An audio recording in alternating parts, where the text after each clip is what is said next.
more and more of these things. Yeah. And I think that builds that resilience in, again, that unconditional. Yeah, all small things adds up, isn't it?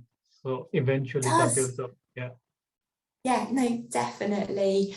And also within that positive mental attitude, one thing I would, and it's maybe something your listeners would like to do, is to actually start writing down all of your achievements. Mm-hmm. And when I talk about achievements, I'm not necessarily just thinking about the big things in life, about, you know, a degree or a job promotion and things, but what can you do today that one day you didn't know how to do? Yeah.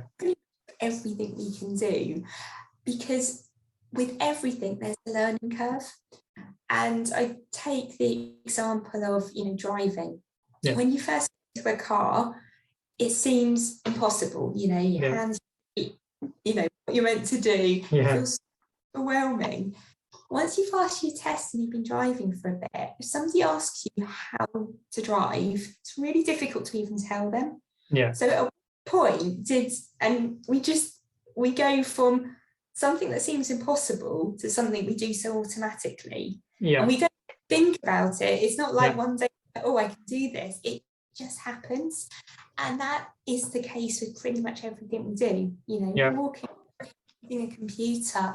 And so I encourage people to write these things down, write down the things, because when you next face into a challenge, which is doing something new and different, yes, it's going to be different, but then you've got all of your own evidence of all the things you've done previously, all the things you've overcome, and also that reminder that all these things take time. Yeah. As adults, we're really bad at this learning process. We kind of think we go from A to Z in 100 miles an hour. Yeah. And again, it's maybe thinking about, and the reframe is around, think about a baby. When they're learning to walk, how many times do they try and they fall over? Yeah. We don't let them do it 10 times and then go, you can stop. Yeah. You're not going to be a walker, you're going to crawl for your whole life. They just keep going, they learn, and that is the best example of that growth mindset of, I'm just going to keep going until I get it. Yeah. And we've lost that.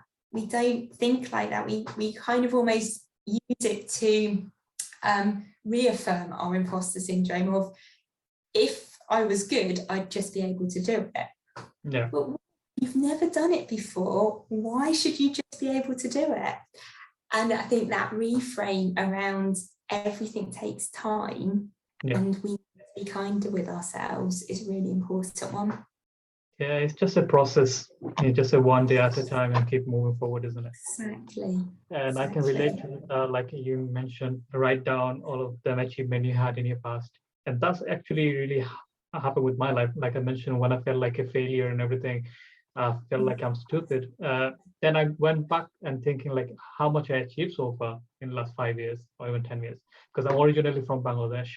So I moved when I was 16 years old. So if you heard me when I was 16, everyone making a joke out of me because of my accent and everything, the word I was saying, and I wouldn't understand none of the English British accent compared to Bangladesh one.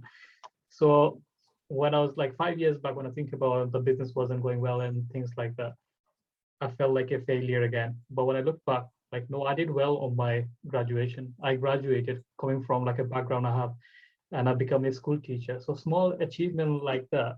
And then right now, what am I actually doing? It's comparing to not similar level to in 5 years or 10 years ahead of the time. But in the past, I can relate to that small achievement. It's all adds up. And that gives like a boost.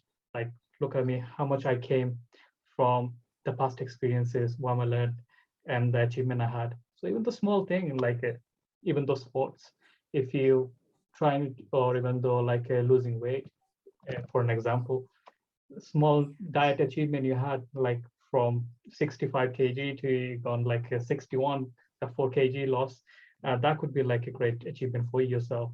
And take it as a career and life, I think is a great way to look at it.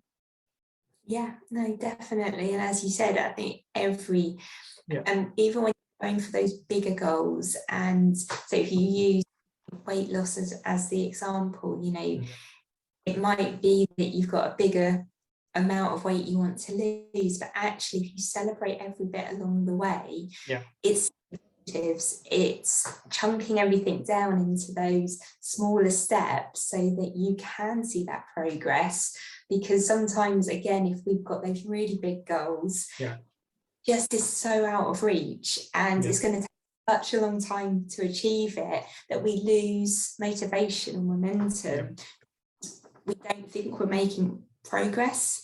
Whereas if we've made smaller steps, we can see that progress that we're making, and we can enjoy the journey.